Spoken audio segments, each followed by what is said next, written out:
नमस्कार। आप सुन रहे हैं मुंशी प्रेमचंद जी का प्रसिद्ध उपन्यास गबन।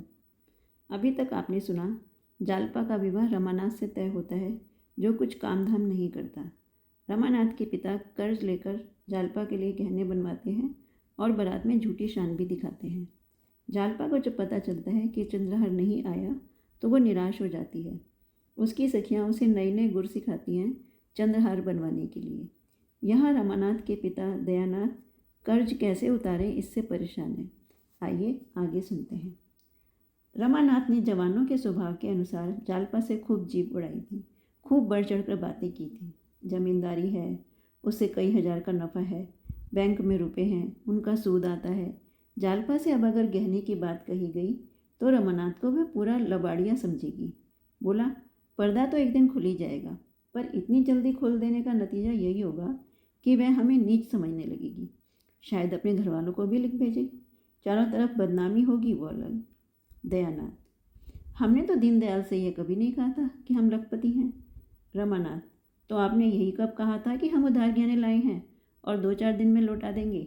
आखिर यह सारा स्वांग अपनी धाक बैठाने के लिए ही तो किया था, या कुछ और? दयानाथ, तो फिर किसी दूसरे बहाने से मांगना पड़ेगा, बिना मांगे तो काम चलेगा नहीं। कल या तो रुपए देने पड़ेंगे या गहने लौटाने पड़ेंगे, और कोई राह नहीं है। रमानाथ ने कोई जवाब न दिया। जागेश्वरी बोली, और कौन सा बहाना किया जाएगा? अगर कहा जाए किसी को मंगनी देना है तो शायद वह कभी नहीं देगी, और देगी भी तो 2-4 दिन में लौटाएंगे कैसे? दयानाथ को एक उपाय सूझा। बोले, अगर उन गहनों के बदले मुलम्मे के गहने दे दिए जाएं। मगर तुरंत ही उन्हें ज्ञात हो गया कि यह लचर बात है। खुद ही उसका विरोध करते हुए कहा, हाँ, बाद में मुलम्मा उड़ जाएगा तो फिर लज्जित होना पड़ेगा। अकल कुछ काम नहीं करती। मुझे तो यही सूझता है कि सारी स्थिति उसे समझा दी जाए। जरा देर के लिए उसे दुख तो जरूर होगा, लेकिन आगे के वास्ते रास्ता साफ हो जाएगा। संभवतः जैसा दयानाथ का विचार था कि जालपा रोध होकर शांत हो जाएगी, पर रमा की इसमें किरकिरी होती थी। फिर वह मुंह नहीं दिखा सकेगा। जब वह उससे कहेगी, तुम्हारी जमानदारी क्या हुई, बैंक के रुपए क्या हुए, तो उसे क्या जवाब देगा? विरक्त भाव से बोला, इसमें बेइज्जती के सिवा और कुछ नहीं होगा। आप क्या सराफ को 2-4-6 महीने नहीं टाल सकते? आप देना चाहें तो इतने दिनों में 1000-1200 रुपये बड़ी आसानी से दे सकते हैं। दयानाथ ने पूछा, कैसे? रमानाथ, उसी तरह जैसे आपके और भाई करते हैं। दयानाथ, ये मुझसे नहीं हो सकता। तीनों कुछ देर तक मौन बैठे रहे। दयानाथ ने अपना फैसला सुना दिया।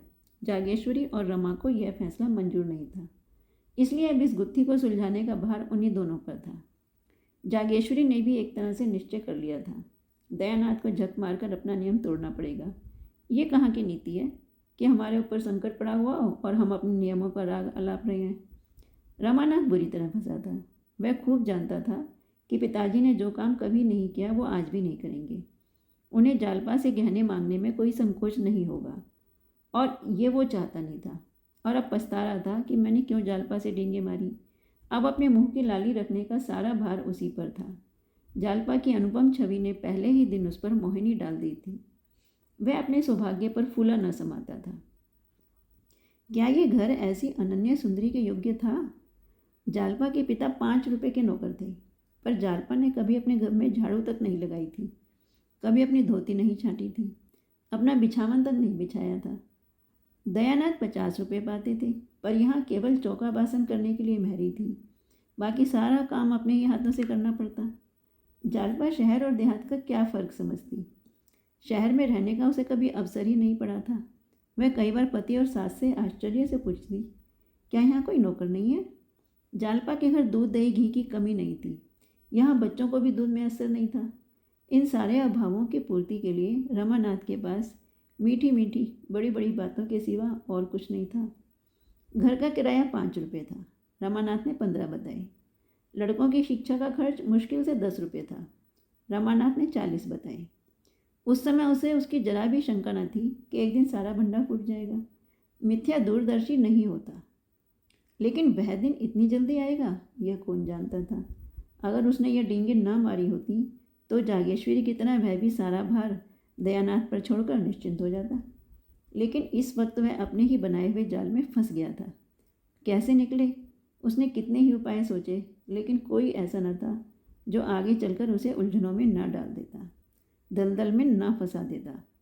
एकाएक उसे एक चाल सूझी, उसका दिल उछल पड़ा, पर इस बात को मुंह तक न ला सका। ओह, कितनी नीचता है, कितना कपट, कितनी निर्दयता, अपनी प्रेयसी के साथ ऐसी धूर्तता। उसके मन ने उसे धिक्कारा। अगर इस वक्त उसे कोई 1,000 रुपये दे देता तो वह उसका उम्र भर के लिए गुलाम हो जाता। दयानाथ ने पूछा, कोई बात सूझी? मुझे तो कुछ सूझता नहीं। कोई उपाय तो सोचना ही पड़ेगा, आप ही सोचिए, मुझे तो कुछ नहीं सूझता। क्यों नहीं उससे 2-3 गहने मांग लेते? तुम चाहो तो ले सकते हो। हमारे लिए मुश्किल है, मुझे शर्म आती है। तुम बड़े विचित्र आदमी हो, ना खुद मांगोगे ना हमें मांगने दोगे, तो आखिर ये नाव कैसे चलेगी? मैं एक बार नहीं 1000 बार कह चुका कि मुझसे तो कोई आशा मत रखना। मैं अपने आखिरी दिन जेल में नहीं काट सकता, इसमें शर्म की क्या बात है? मेरी समझ में नहीं आता किसके जीवन में ऐसे कोई अवसर नहीं आते। तुम ही अपनी माँ से पूछो। जागेश्वरी ने भी अनुमोदन किया। मुझसे तो नहीं देखा जाता था कि अपना आदमी चिंता में पड़ा रहे और मैं गहने पहने बैठी रहूं। नहीं तो आज मेरे पास भी गहने ना होते। एक एक करके सब निकल गए। विवाह में 5,000 से कम का चढ़ावा नहीं आया था, मगर 5 ही साल में सब सुहा हो गया। तब से एक छल्ला बनवाना भी नसीब नहीं हुआ। दयानाथ जोर देकर बोले, शर्म करने का अवसर नहीं है, इन्हें मांगना ही पड़ेगा। रमानाथ ने झेपते हुए कहा, मैं तो मांग नहीं सकता, कहिए तो उठा लाऊं। और यह कहते कहते लज्जा, शौक और नीचता के ज्ञान से उसकी आंखें सजल हो गईं। दयानाथ ने भौचक्का होकर पूछा, उठा लाओगे? उससे छिपा कर? रमानाथ ने तीव्र कंठ से कहा, और आप क्या समझ रहे हैं? दयानाथ ने माथे पर हाथ रख लिया और एक क्षण के बाद आहत कंठ से बोले, नहीं, मैं ऐसा नहीं करने दूंगा। मैंने छल कभी नहीं किया और ना कभी करूँगा, वह भी अपनी बहू के साथ। छी छी, जो काम सीधे से चल सकता है उसके लिए यह फ्रेब। कहीं उसकी निगाह पड़ गई तो समझते हो वह तुम्हें दिल में क्या समझेगी? मांग लेना उससे कहीं अच्छा है। रमानाथ, आपको इससे क्या मतलब? मुझसे चीज़ें ले लीजिएगा, मगर जब आप जानते थे यह नौबत आएगी तो इतने जेवर ले जाने की जरूरत ही क्या थी? व्यर्थ की विपत्ति मोल ली। इससे कई लाख गुना अच्छा था कि आसानी से जितना ले जा सकते उतना ले जाते। उस भोजन से क्या लाभ कि पेट में पीड़ा होने लगे? मैं तो समझ रहा था कि आपने कोई मार्ग निकाल लिया होगा। मुझे क्या मालूम था कि आप मेरे सिर पर मुसीबतों की टोकरी रख देंगे, वरना मैं उन चीज़ों को कभी ना ले जाने देता। दयानाथ कुछ लज्जित होकर बोले, इतने पर भी चंद्रहार ना होने से तो वहाँ हाय तौबा मच गई। रमानाथ, उस हाय तौबा से हमारी क्या हानि हो सकती थी? जब इतना करने पर भी हाय तौबा मच गई तो मतलब भी तो पूरा नहीं हुआ ना। इधर बदनामी हुई, उधर ये आफत सिर पे आई। मैं यह नहीं दिखाना चाहता कि हम इतने फटे हाल हैं। चोरी हो जाने से तो सब्र करना ही पड़ता है ना फिर। दयानाथ चुप हो गए। उस आवेश में रमा ने उन्हें खूब खरी खोटी सुनाई और वे चुपचाप सुनते रहे। आगे जब नहीं सुना गया तो उठकर पुस्तकालय चले गए। यह उनका नित्य का नियम था। जब तक 2-4 पत्र पत्रिकाएं ना पढ़ते उन्हें खाना हजम नहीं होता था। उसी सुरक्षित घड़ी में पहुंचकर घर की चिंताओं और बाधाओं से उनकी जान बचती थी। रमा भी वहाँ से उठा, पर जालपा के पास ना जाकर अपने कमरे में गया। उसका कोई कमरा अलग तो था नहीं, एक ही मर्दाना कमरा था। उसी में दयानाथ अपने दोस्तों से गपशप करते, दोनों लड़के पढ़ते और रमा मित्रों के साथ शतरंज खेलता। रमा कमरे में पहुंचा तो दोनों लड़के ताश खेल रहे थे। गोपी का 13वां साल था, विश्वम्बर का 9वां। दोनों रमा से थर थर काँपते थे। रमा खुद तो खूब ताश और शतरंज खेलता, पर भाइयों को खेलते देखकर हाथ में उसके खुजली होने लगती। खुद चाहे दिन भर सैर सपाटे किया करे, मगर क्या मजाल कि भाई कहीं घूमने निकल जाएं। दयानाथ खुद लड़कों को कभी नहीं मारते थे, अवसर मिलता तो उनके साथ खेलते भी थे। उन्हें कनकौवे उड़ाते देखकर उनकी बाल प्रवृत्ति भी सजग हो जाती। 2-4 पेच वो भी लड़ा लेते। बच्चों के साथ कभी कभी गुल्ली डंडा खेलते। इसलिए लड़के जितना रमा से डरते उतना ही पिता से प्रेम करते थे। रमा को देखते ही लड़कों ने ताश को टाट के नीचे छिपा दिया और पढ़ने लगे। सिर झुकाए चपत की प्रतीक्षा कर रहे थे, पर रमानाथ ने चपत नहीं लगाई। मोड़े पर बैठकर गोपीनाथ से बोला, तुमने भंग की दुकान देखी है ना नुक्कड़ पे? गोपीनाथ प्रसन्न होकर बोला, हाँ, देखी क्यों नहीं। जाकर 4 पैसे का माजून ले लो, दौड़े हुए आना। हाँ, हलवाई की दुकान से आधा सेर मिठाई भी लेते आना। ये लो रुपया। कोई 15 मिनट में रमा ये दोनों चीज़ें ले जालपा के कमरे की ओर चला। रात के 10 बज गए थे। जालपा खुली हुई छत पर लेटी थी। जेठ की सुनहरी चांदनी में सामने फैले हुए नगर के कलश, गुंबद और वृक्ष स्वप्न चित्रों से लगते थे। जालपा की आंखें चंद्रमा की ओर लगी हुई थीं और उसे ऐसा महसूस हो रहा था कि मैं चंद्रमा की ओर उड़ी जा रही हूँ। उसे अपनी नाक में खुश्की, आंखों में जलन और सिर में चक्कर मालूम हो रहा था। कोई बात ध्यान में आते ही भूल जाती और बहुत याद करने पर भी याद ना आती। एक बार घर की याद आ गई तो रोने लगी। एक ही क्षण में सहेलियों की बात याद आई तो हंसने लगी। सहसा रमानाथ हाथ में एक पोटली लिए मुस्कुराता हुआ आया और चारपाई पर बैठ गया। जालपा ने उठकर पूछा, पोटली में क्या है? बूझो तो जानूं। जालपा हंसी का गोलगप्पा है कहकर हंसने लगी। मतलब? नींद की गठरी होगी। मतलब? तो प्रेम की पिटारी होगी। ठीक है, आज मैं तुम्हें फूलों की देवी बनाऊंगा। जालपा खिल उठी। रमा ने बड़े अनुराग से उसे फूलों के गहने पहनाने शुरू किए। फूलों के शीतल कोमल स्पर्श से जालपा के कोमल शरीर में गुदगुदी सी होने लगी। उन्हीं फूलों की भांति उसका एक एक रोम प्रफुल्लित हो गया। रमा ने मुस्कुराकर कहा, कुछ उपहार? जालपा ने कुछ उत्तर नहीं दिया। इस वेश में पति की ओर ताकते हुए भी उसे संकोच हुआ। उसकी बड़ी इच्छा हुई कि जरा आईने में अपनी छवि देखे। सामने कमरे में लैंप जल रहा था। वह उठकर कमरे में गई और आईने के सामने खड़ी हो गई। नशे की तरंग में उसे ऐसा मालूम हुआ कि मैं सचमुच फूलों की देवी हूँ। उसने पानदान उठा लिया और बाहर आकर पान बनाने लगी। रमा को इस समय अपने कपट व्यवहार पर बड़ी ग्लानि हो रही थी। जालपा ने कमरे से लौटकर प्रेम उल्लासित नज़रों से उसकी ओर देखा तो उसने मुंह उधर कर लिया। उस सरल विश्वास से भरी हुई आंखों के सामने वह ताक न सका। उसने सोचा, मैं कितना बड़ा कायर हूँ। क्या मैं बाबूजी को साफ साफ जवाब नहीं दे सकता था? मैंने हामी ही क्यों भरी? क्या जालपा से घर की दशा साफ साफ कह देना मेरा कर्तव्य नहीं? उसकी आंखें भर आईं। जाकर मुंडेर के पास खड़ा हो गया। प्रणय के उस निर्मल प्रकाश में उसका मनोविकार किसी भयंकर जंतु की भांति घूरता हुआ जान पड़ता था। उसे अपने ऊपर इतनी घृणा हुई कि एक बार जी में आया सारा कपट व्यवहार खोल दूं, लेकिन संभल गया। कितना भयंकर परिणाम होगा। जालपा की नज़रों में फिर जाने की कल्पना ही उसके लिए असह्य थी। जालपा ने प्रेम सरस नज़रों से देखकर कहा, मेरे दादाजी तुम्हें देखकर गए और अम्मा जी से तुम्हारा बखान करने लगे। तो मैं सोचती थी कि तुम कैसे होंगे। मेरे मन में तरह तरह के चित्र आते थे। रमानाथ ने एक लंबी सांस खींची और कुछ जवाब न दिया। जालपा ने फिर कहा, मेरी सखियाँ तुम्हें देखकर मुग्ध हो गई। शहजादी तो खिड़की के सामने से हटती ही न थी। तुमसे बातें करने की उसकी इतनी इच्छा थी। जब तुम अंदर गए थे तो उसी ने तुम्हें पान के बीड़े दिए थे, याद है? रमा ने कोई जवाब न दिया। जालपा, अजी वही जो रंग रूप में सबसे अच्छी थी, जिसके गाल पे एक तिल भी था। तुमने उसकी ओर बड़े प्रेम से देखा था। बेचारी लाज के मारे गड़ गई थी और मुझसे कहने लगी, जीजा तो बड़े रसिक जान पड़ते हैं। सखियों ने उसे खूब चिढ़ाया। बेचारी रुआसी हो गई, याद है? रमा ने मानो नदी में डूबते हुए कहा, मुझे तो याद नहीं आता। जालपा, अच्छा आपकी चलोगे तो दिखा दूंगी। आज तुम बाजार की तरफ गए थे कि नहीं? रमा ने सिर झुकाकर कहा, आज तो फुर्सत नहीं मिली। जालपा, जाओ मैं तुमसे ना बोलूँगी। रोज हीले हवाले करते हो। अच्छा कल ला दोगे ना? रमानाथ का कलेजा महसूस उठा। यह चंद्रहार के लिए इतनी विकल हो रही है। इसे क्या मालूम कि दुर्भाग्य इसका सर्वस्व लूटने का सामान कर रहा है। जिस सरल बालिका पर उसे अपने प्राणों को न्यौछावर करना चाहिए था, उसी का सर्वस्व अपहरण करने पर वह तुला हुआ है। वह इतना व्यग्र हुआ कि जी में आया कोठे से कूदकर प्राणों का अंत कर दे। आधी रात बीत चुकी थी। चंद्रमा चोर की भांति एक वृक्ष की आड़ से झांक रहा था। जालपा पति के गले में हाथ डाले हुए निद्रा में मग्न थी। रमा मन में विकट संकल्प करके धीरे से उठा, पर निद्रा की गोद में सोए हुए पुष्प प्रदीप ने उसे अस्थिर कर दिया। वह एक क्षण खड़ा मुग्ध नज़रों से जालपा के निद्रा विहसित मुख की ओर देखता रहा। कमरे में जाने का साहस ही नहीं हुआ, फिर लेट गया। जालपा ने चौंक कर पूछा, कहाँ जाते हो? क्या सवेरा हो गया? रामानाथ, नहीं अभी तो बड़ी रात है। तो तुम बैठे क्यों हो? कुछ नहीं, जरा पानी पीने उठा था।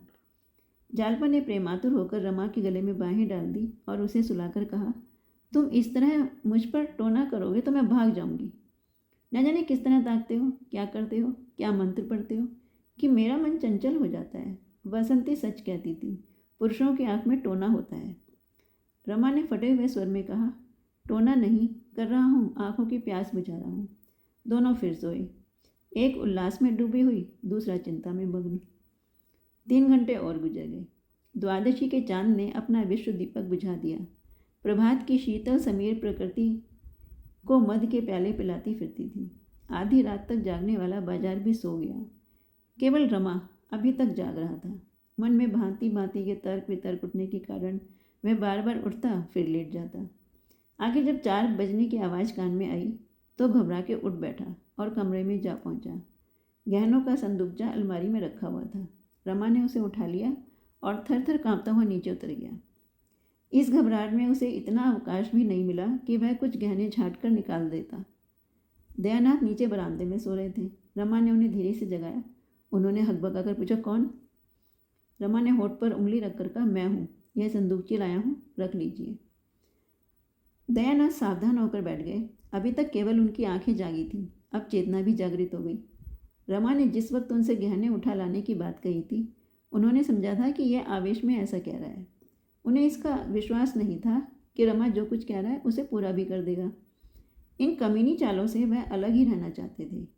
ऐसी कुत्सित कार्य में पुत्र से साठगांठ करना उनकी अंतरात्मा को किसी भी तरह स्वीकार नहीं था। पूछा, इसे क्यों उठा लाए? रमा ने धृष्टता से कहा, आप ही का तो हुक्म था। दयानाथ, झूठ कहते हो। तो क्या फिर रखाऊं? रमा के इस प्रश्न ने दयानाथ को घोर संकट में डाल दिया। झेंपते हुए बोले, अब क्या रख के आओगे? कहीं देख ले तो गजब ही हो जाएगा। वही काम करोगे जिससे जगह सही हो। खड़े क्या हो? संदूकची मेरे बड़े संदूक में रखाओ और जाकर लेट रहो। कहीं जाग पड़े तो बस। बरामदे के पीछे दयानाथ का कमरा था। उसमें एक देवदार का पुराना संदूक रखा था। रमा ने संदूकची उसके ऊपर रख दी और बड़ी फुर्ती से ऊपर चला गया। छत पर पहुंचकर उसने आहट ली। जालपा पिछले पहर की सुखद निद्रा में मग्न थी। रमा ज्यों ही चारपाई पर बैठा, जालपा चौंक पड़ी और उससे चिमट गई। रमा ने पूछा, क्या है, तुम चौंक क्यों पड़ी? जालपा ने इधर उधर प्रसन्न नजरों से ताककर कहा, कुछ नहीं, एक स्वप्न देख रही थी। तुम बैठे क्यों हो? कितनी रात है अभी? रमा ने लेटते हुए कहा, सवेरा हो रहा है, क्या स्वप्न देखती थी? जालपा, जैसे कोई चोर मेरे गहनों की संदूकची उठाए लिए जाता हो। रमा का हृदय इतने जोर से धक धक करने लगा मानो उस पर हथौड़े पड़ रहे हैं। खून सर्द हो गया, परंतु संदेह हुआ, कहीं उसने मुझे देख तो नहीं लिया। वह जोर से चिल्ला पड़ा, चोर चोर। नीचे बरामदे में दयानाथ भी चिल्ला उठे, चोर चोर। जालपा घबराकर उठी, दौड़ी हुई कमरे में गई, झटके से अलमारी खोली, संदूकची वहाँ नहीं थी। मूर्छित होकर गिर पड़ी। सवेरा होते ही दयानाथ गहने लेकर सर्राफ के पास पहुंचे और हिसाब होने लगा। सर्राफ के 1500 रुपये आते थे, मगर वह केवल 1500 रुपये के गहने लेकर संतुष्ट न हुआ। बिके हुए गहनों को वह बिक्री पर ही ले सकता था, और बिक्री हुई चीज़ कौन वापस लेता है? रोकड़ पर दिए होते तो दूसरी बात थी। इन चीज़ों का तो सौदा हो चुका था। उसने कुछ ऐसी व्यापारिक सिद्धांत की बातें की कि दयानाथ का कुछ ऐसा शिकंजे में कसा कि बेचारे को हाँ हाँ करने के सिवा और कुछ नहीं सूझा। दफ्तर का बाबू चतुर दुकानदार से क्या पेश आता। 1500 रुपये में 2500 रुपये के गहने भी चले गए, ऊपर से 50 रुपये और बाकी रह गए। इस बात पे पिता पुत्र में कई दिन तक खूब वाद विवाद हुआ। दोनों एक दूसरे को दोषी ठहराते रहे। कई दिन आपस में बोलचाल बंद रही, मगर इस चोरी का हाल गुप्त रखा गया। पुलिस को खबर हो जाती तो भंडा फूट जाने का भय था। जालपा से यही कहा गया कि माल तो मिलेगा नहीं, व्यर्थ का झंझट भले ही होगा। जालपा ने भी सोचा, जब माल ही नहीं मिलेगा तो रपट व्यर्थ क्यों की जाए। जालपा को गहनों से जितना प्रेम था उतना कदाचित संसार की किसी वस्तु से न था, और उसमें आश्चर्य की बात भी कौन सी थी। जब वह 3 वर्ष की थी, अबोध बालिका, उस वक्त उसके लिए सोने के चूड़े बनवाए गए थे, और दादी जब उसे गोद में खिलाने लगती तो गहनों की ही चर्चा करती। तेरा दूल्हा तेरे लिए बड़े सुंदर गहने लाएगा, ठुमक ठुमक कर चलेगी। जालपा पूछती, चांदी के होंगे कि सोने के दादी जी? दादी कहती, सोने के होंगे बेटी, चांदी के क्यों लाएगा? चांदी के लाए तो तुम उठाकर उसके मुंह पे पटक देना। मान की छेड़कर कहती, चांदी के तो लाएगा ही, सोने के उसे कहाँ मिल जाते हैं। जालपा रोने लगती। इस बूढ़ी दादी, मानकी, घर की महरियाँ, पड़ोसने और दीनदयाल सब हंसते। उन लोगों के लिए यह विनोद का अवशेष भंडार था। बालिका जब जरा और बड़ी हुई तो गुड़ियों का ब्याह करने लगी। लड़के की ओर से चढ़ावे जाते, दुल्हन को गहने पहनाती, डोली में बिठा के विदा करती।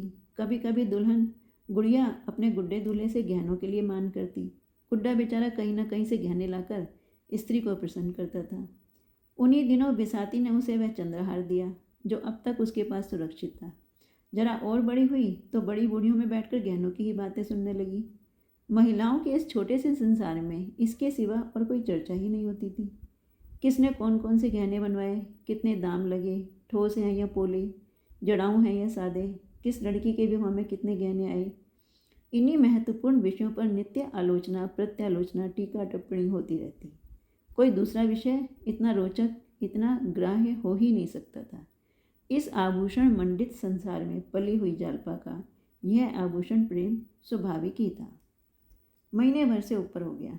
उसकी दशा ज्यों की त्यों है। ना कुछ खाती पीती है, ना किसी से हंसती बोलती है। खाट पर पड़ी हुई शून्य नज़रों से शून्य आकाश की ओर ताकती रहती है। सारा घर समझा कर हार गया, पड़ोसने समझा के हार गई, दीनदयाल आकर समझा गई, पर जालपा ने रोगशैया न छोड़ी। उसे अब घर में किसी पर विश्वास नहीं है। यहाँ तक कि रमा से भी उदासीन रहती है और समझती है सारा घर उसकी उपेक्षा कर रहा है। सबके सब मेरे प्राण के ग्राहक हो रहे हैं। जब इनके पास इतना धन है तो फिर मेरे गहने क्यों नहीं बनवाते।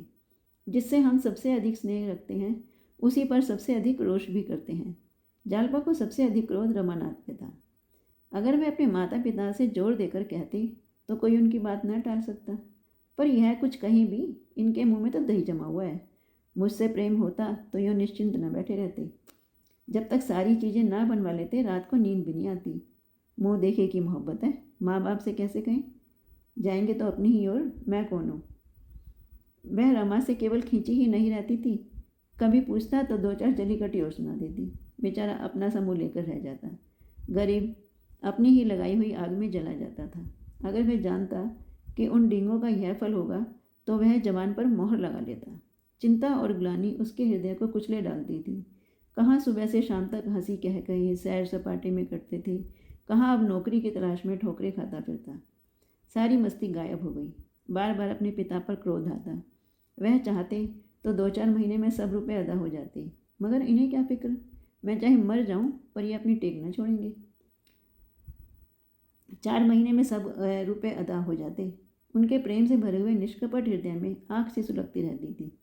जालपा का मुरझाया हुआ मुख देखकर उसके मुंह से ठंडी सांस निकल जाती। वह सुखद प्रेम सुपन इतनी जल्दी भंग हो गया। क्या वे दिन फिर कभी आएंगे। 3,000 के गहने कैसे बनेंगे। अगर नौकर भी हुआ तो ऐसा कौन सा बड़ा ओहदा मिल जाएगा। 3,000 तो शायद 3 जन्म में भी ना जमा हो। वह कोई ऐसा उपाय सोच निकालना चाहता था जिसमें वह जल्द से जल्द अतुल संपत्ति का स्वामी हो जाए। कहीं उसके नाम कोई लॉटरी निकल आती, फिर तो वह जालपा को आभूषणों से मढ़ देता। सबसे पहले चंद्रहार बनवाता, उसमें हीरे जड़े होते। अगर इस वक्त उसे जाली नोट बनाना आ जाता तो अवश्य बनाकर चला देता। एक दिन वह शाम तक नौकरी की तलाश में मारा मारा फिरता रहा। धन्यवाद। जल्दी ही मिलते हैं गबन के अगले एपिसोड के साथ।